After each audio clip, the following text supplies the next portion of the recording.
صحبت بولو صالح ترا صالح کند صحبت صالح ترا صالح کند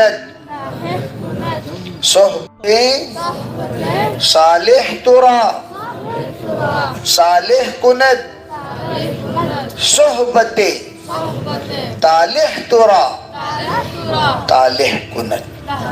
اچھوں کی صحبت تجھے اچھی بنا دے گی، بروں کی صحبت تجھے بری بنا دے گی. کتنا بڑا فرشتے کی نسل رہی تو بھی غلیظہ، میں بہت بڑے عالم دین کا خاندان جن پر پورے ہندوستان پر احسان ہے، خالی کرناٹک پر بنگلور پر نہیں، کس پر؟ پورے ہندوستان. ان کے پڑ پوترے سے ملاقات ہوئی بی ٹی ایم میں.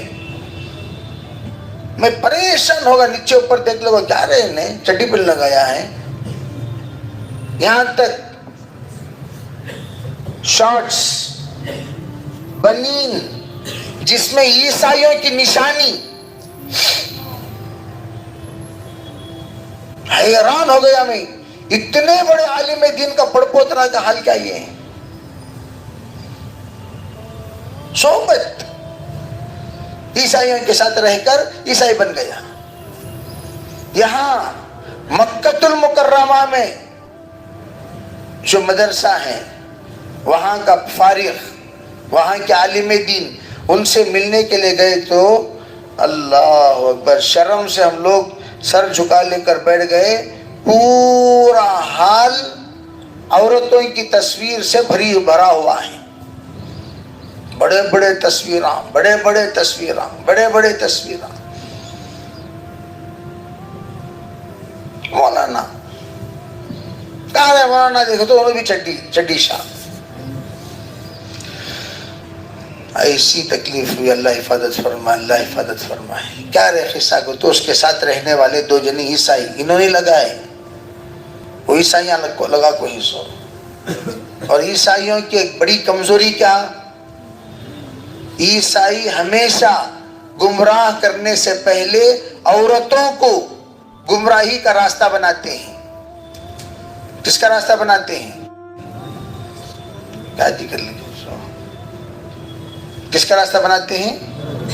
اور عورتیں النساء حبائل الشیاطین، عورتیں شیطانوں کے پھندے ہیں.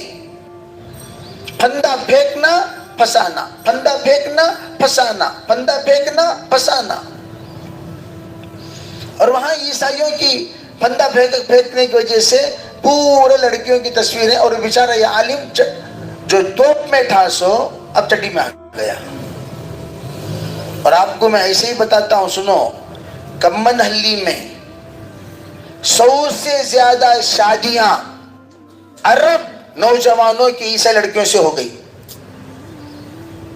کتنے شادیاں؟ کیا وجہ؟ صحبت. اس لیے اللہ والوں کی صحبت اختیار کو کہا جاتا ہے. بچے کو ہمیں لوگ بھیج رہی کسی جگہ پر کالج میں، سب سے پہلے دیکھنا وہاں کا ماحول کیسا ہے. مجھے ایک کالج میں جانے کا اتفاق ہوا. اس کالج کے پرنسپل اور دیگر جو دینیات کے شعبے کے علماء ہیں وہ کہنے لگے اللہ کا فضل، ہمارے کالج میں تہجد گزار طلباء رہتے ہیں. حضرت مولانا سجاد صاحب مدثر علیہ ایک مرتبہ عرض کرنے لگے، میں ایک مرتبہ بہت بڑی یونیورسٹی میں گیا یورپ ممالک کے. میں نے کہا میں آپ کے اسٹوڈنٹ سے کچھ بولنا چاہتا ہوں. تو میں نے ٹائم دیے، بھائی 10 بجے آپ آ جائیے، اسٹوڈنٹ سے گفتگو کیجیے آدھا گھنٹہ. تو میں گیا تو کیا دیکھتا ہوں کہ بیٹھے ہوئے ہیں ساتھی. میں نے کان میں کہا مینجمنٹ والوں سے، بھائی صاحب میں نے آپ لوگوں سے کہا کہ اسٹوڈنٹس کو جمع کریں، آپ تو علماء کو جمع کر دیے ہیں. تو مسکرا کر کہنے لگے حضرت یہ علماء نہیں، نو اسٹوڈنٹس ہمارے ہیں. حضرت کہتے ہیں کہ میں دیکھ کر دنگ رہ گیا، کیا داڑھی، کیا پگڑی، کیا لباس، کیا مسنون شکل. حیران ہوگا اسٹوڈنٹس کے زمانے میں بھی سنت نہیں چھوٹی، بڑی بڑی ڈگریاں حاصل کر رہے ہیں، اور ہم لوگ سوچتے رہتی انفرادی طور پر، بھئی تمہارا تو انفرادی کام ہے، انفرادی بزنس ہے، تم نہ داڑھی چھوڑنے کا تکلیف،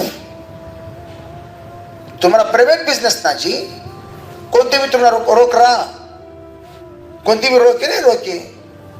ایک عجیب بات کسی عالم دین نے کہی، یوں کہا جب سنتوں پر عمل کرنے کی آزادی ہو، اگر اس آزادی کا ہم لوگ فائدہ نہیں اٹھائے، اسی سنت پر ایسی آفت آئے گی، ایسی آفت آئے گی، ایسی آفت آئے گی، ہم رکھنا چاہیں تب بھی رکھنے کی اجازت نہیں ملے گی۔ جیسے ترکی اور مصر، ترکی اور مصر، مصر میں داڑھی رکھنے کی اجازت نہیں، ترکی میں داڑھی رکھنے کی اجازت نہیں، اور چنانچہ یہاں بھی داڑھی پر بات اٹھی نہیں اٹھی۔ جب اجازت تھی، ہم اگر نہیں رکھیں گے تو اس سنت پر حالات آ جائیں گے، پھر زبردستی سنت ہم سے چھین لی جائے گی۔ اذان دینے کی اجازت تھی، اذان نہیں دیے، اذان چھین لی جائے گی۔ سنت والے لباس کی اجازت تھی، لباس نہیں پہنے، لباس چھین لیا جائے گا۔ اللہ حفاظت فرمائے۔ توبہ کریں گے بھائی۔ تو سب سے اہم چیز ہے صحبت، صحبت۔